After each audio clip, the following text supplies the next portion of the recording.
the basic word order is subject, verb, object, SVO, but sentences may be restructured so as to be topic prominent.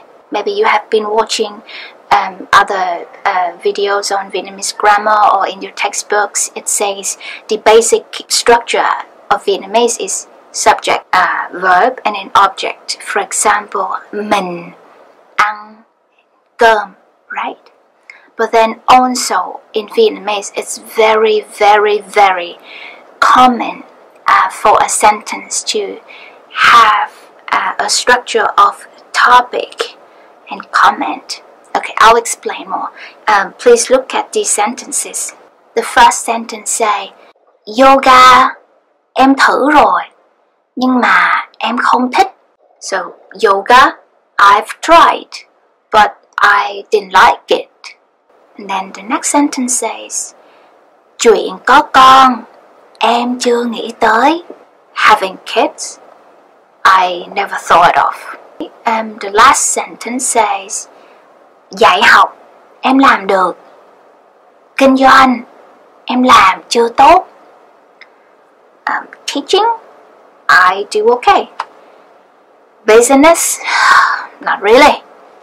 Okay, now if you try to apply the SVO structure into these sentences, you will realize they don't match.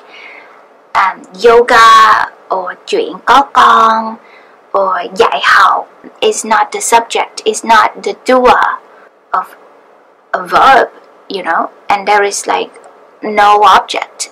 The study of linguistics, it started in Europe, I believe, and so in the early days of linguistics, they only use European languages to build up the theories for linguistics, and I guess most European languages have these basic structures, right? The SVO. Then when linguists learn more about African and Asian languages, for example Vietnamese, they start to realize that, well, maybe the SVO structure doesn't match with these languages. That's when the topic comment structure was suggested.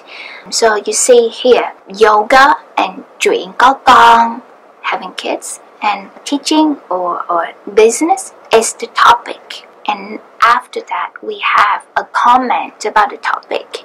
And this comment can be quite flexible.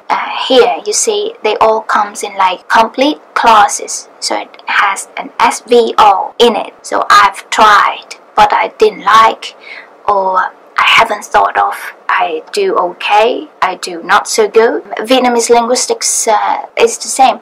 In the early days, you know, people try to match the Vietnamese grammar into the SVO, and so for sentences like these, they just don't mention at all, or they try to change it. For example, they will change these sentences into em thử yoga rồi, nhưng mà em không thích, or em chưa nghĩ tới chuyện có con,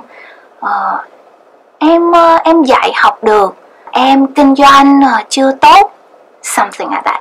So it looks more SVO, yeah, it fits better with the theory. The things are all changed now. The topic comment structure is, I believe, widely recognized now. Anyway, it's a very, very common sentence structure in Vietnamese, and I hope when you study Vietnamese, you will notice them.